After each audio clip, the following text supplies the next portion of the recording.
En este caso vamos a trasladar el interés a lo que denominamos proyecto tecnológico o diseño y que constituye, en el caso de las tecnologías actuales, el punto de inicio del proceso para poder luego constituir las que van a emplearse.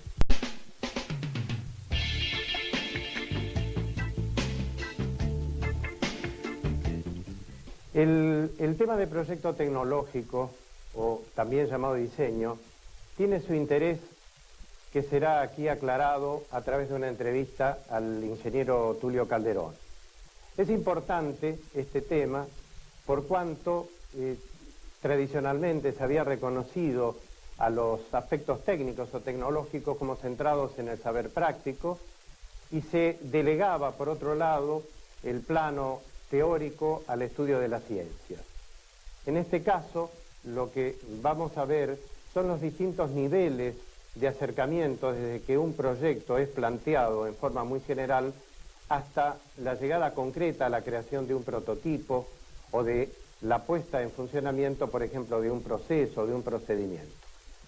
Esto es importante por cuanto después de allí tendremos que ver de qué manera trasladamos estos aspectos, que son los más complejos, los más actuales, a las aulas. En el caso que ustedes verán, hemos hecho una entrevista al ingeniero Tulio Calderón. Tulio Calderón tiene un cargo importante en una empresa del Estado, del gobierno de Río Negro, como es el INVAP, una industria a la cual nos vamos a referir después y que produce conocimiento básico de tipo tecnológico que inclusive exporta a otros países, como él mismo nos lo va a explicar. INVAP es una empresa que es una sociedad del Estado, que básicamente trabajamos en temas que tienen que ver con tecnología. Es una empresa fundada específicamente para trabajar en tecnología y es propiedad de la provincia de Río Negro. En INVAP tenemos algunas cosas que son como una fábrica, pero muchas de nuestras actividades tienen que ver con llevar conocimiento que está en curso de generarse a algunos productos que integramos en nuestras facilidades, en nuestros equipos que vendemos. Entonces, como fábrica, producimos cosas que se venden o damos servicios que también se venden. Pero la diferencia es que tenemos capacidades de hacer diseño, cosa que muchas fábricas no la tienen. O sea, diseñamos los productos que luego fabricamos y también tenemos muchas capacidades de probar los productos antes de incorporarlos.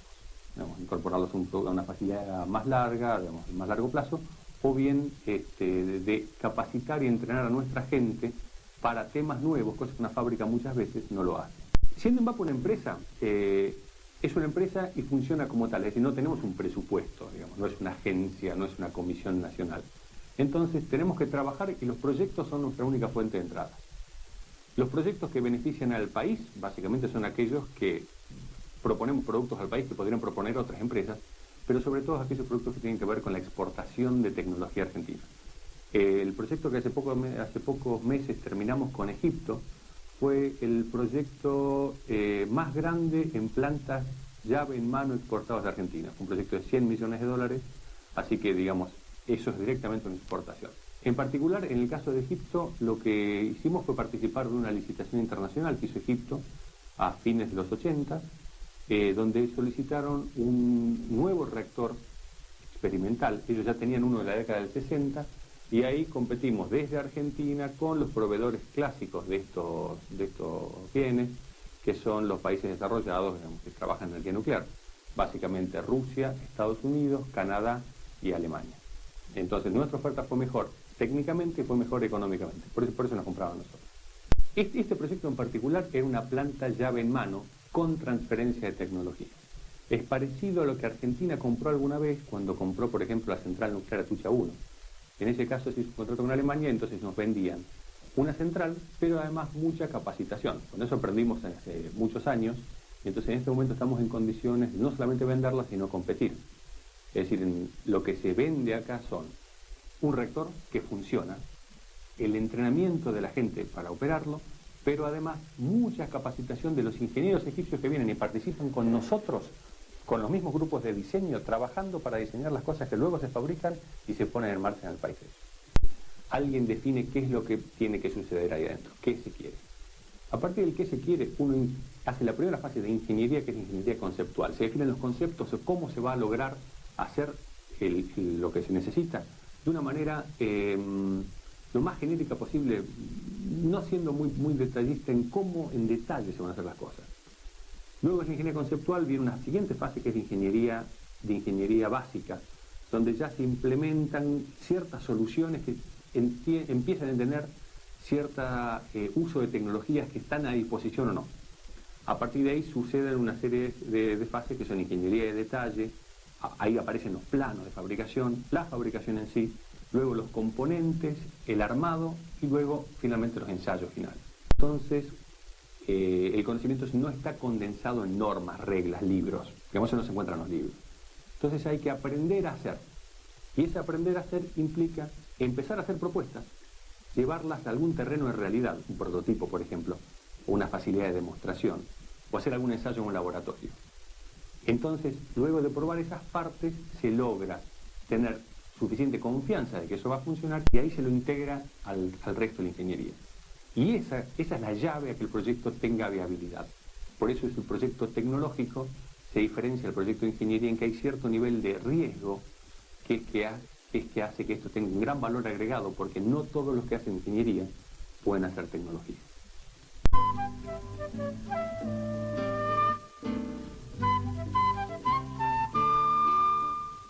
El ingeniero Tulio Calderón nos acaba de explicar con gran claridad los aspectos que supone un proyecto tecnológico. A partir de estas consideraciones es que nosotros podemos extraer contenidos, sugerencias para trasladarlos al aula.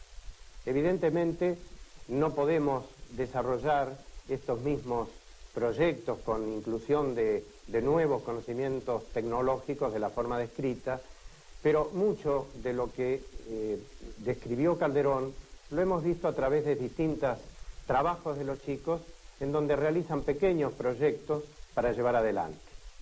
Un aspecto tiene que ver con las distintas fases que nos planteaba Calderón, que tienen su correlato en forma semejante, aproximada, en el trabajo de los chicos.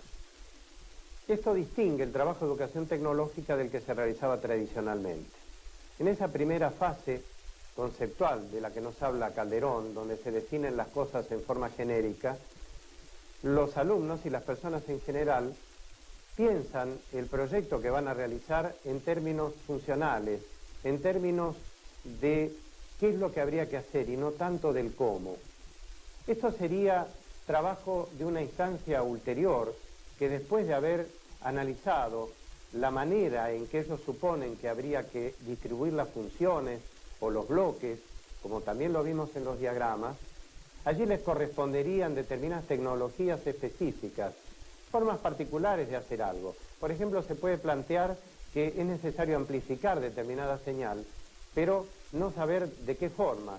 Podría ser a través de una palanca, a través de un dispositivo electrónico.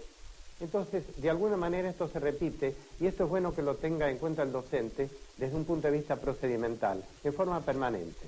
En segundo lugar, estaría el tipo de actividades concretas que podríamos hacer y que algunas tienen que ver con actividades de análisis como las que vimos y otras de encarar ya diseños completos donde hay una producción de artefactos o de procedimientos.